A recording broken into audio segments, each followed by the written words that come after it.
បាទសួស្តីអ្នកនរគ្នានៅក្នុងវីដេអូនេះគឺខ្ញុំចង់ធ្វើការ review តាក់ទងជាមួយនឹងការប្រើប្រាស់ tool ជំនួយទៅលើការចាប់ coordinate ដល់អ្នកនេះមានប្លង់ coordinate សគ្រឹះ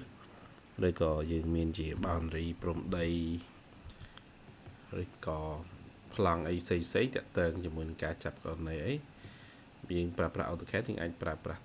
អីហ្នឹងមកប្រើវាបានអូខេក្នុងនេះfile edit ហ្នឹងយើងអាច support ជាមួយនឹង AutoCAD 2024តែសារនេះខ្ញុំថតនៅលើ2023ពីមុនខ្ញុំធ្លាប់ធ្វើលើ2023តែនេះវា update ដល់2024នេះខ្ញុំចង់បង្ហាញពីនេះបាទ label នេះគឺយើងបញ្ចេញ text នៅក្នុងនេះប៉ុន្តែចំណុច label នេះខ្ញុំគិតថាបើយើងចងជា block dynamic អាចថាជាល្អជាងតែបើខ្ញុំគិតថាខ្ញុំគួរតែឲ្យអ្នកនេះប្រើប្រាស់នៅមុខនេះ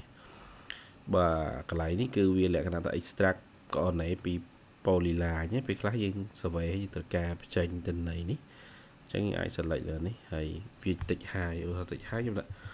250 layer នឹងយើងអាចរើស layer ណាមួយ start select ហើយនៅក្នុងនេះវាឲ្យយើងដាក់ file Excel ខ្ញុំដាក់ test 1ចាស់យើង select ហើយយើង enter ទៅអញ្ចឹងបន្តិចនេះវាបញ្ចូលត្រង់ទីតាំងនេះទៅអស់ហើយcònលេខវាបញ្ចូលពីណាលេខមួយគឺជាការរ៉ានរបស់ head ហ្នឹងទេអញ្ចឹងខ្ញុំឲ្យអ្នកនេះបើកមើលនៅក្នុង file នេះហើយនេះគឺ file coordinate នេះយើងអាចទាញទាត់វាបាននេះ x ម៉ាន y ម៉ាននៅក្នុងនេះមានណាគឺវាទីមទាត់នៅក្នុងលក្ខខណ្ឌនេះតាមទៀតកន្លែងនេះមួយទៀតគឺមុខងារនេះគឺវាអាច extract block មកឧទាហរណ៍ទាំងហ្នឹងខ្ញុំមានសគ្រឹះអញ្ចឹងខ្ញុំចង់ extract block របស់សគ្រឹះនេះខ្ញុំសូមមក copy ទៅសគ្រឹះនេះចេញមកខាងក្រៅដើម្បីយើងត្រូវការបដាច់ block នេះយើងអ្នកចងអត់ចងមុនគាត់ចងជា block ពេញ explode block ទៅវានៅ block មួយនេះគឺ block តូចវានៅក្នុង block អញ្ចឹងនៅក្នុង block នេះ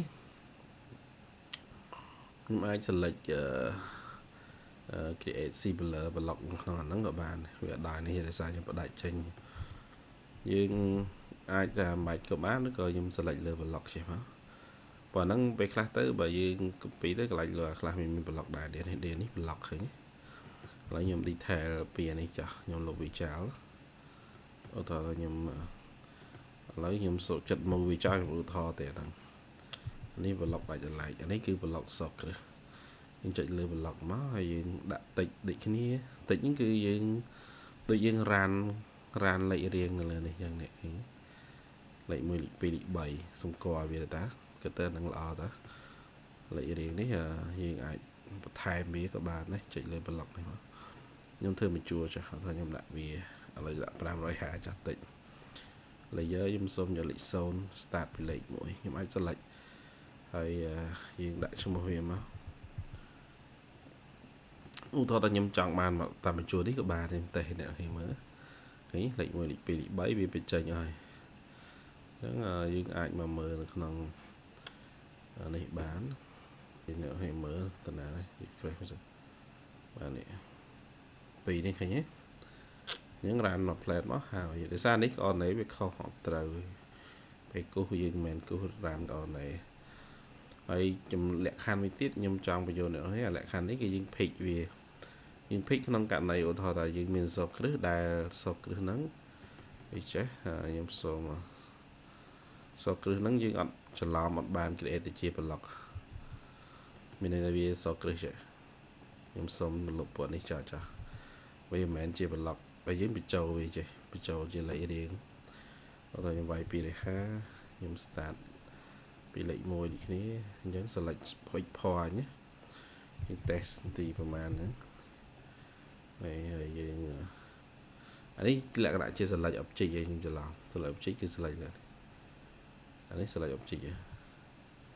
បាទនេះគឺអានេះមុខងារនេះគឺ pick point អាមិញ select object អានេះខ្ញុំសូមយក150វិញ so មក select object តែយើងចង់ pick នេះគឺ pick point អូខេមក select object យើងត្រូវការប្រើ pick point នេះឃើញទេយើងដាក់ចាំនេះទៅ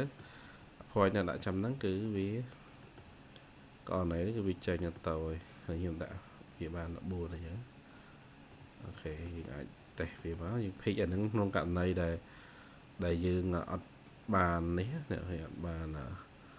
bàn thôi chỉ bật lọc về rồi chỉ chẳng phải nó là đấy chẳng là đi lệnh mà lệnh buồn này đây lệnh buồn nó màn khoai này em đã về màu mà nhé có thể bàn cho đàn của sản phẩm này chẳng nhưng cái thằng ai năng mình phải giàu chứ vì ai support cho môi năng AutoCAD bị bọn phải buồn này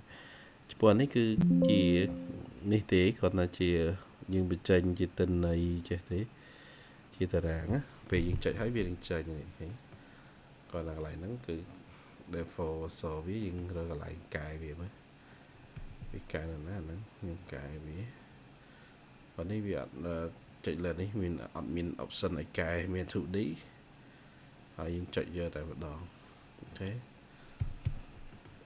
bảo con này đó đấy nó không video nhầm số chọn bản chụp hình ở video cái đây bà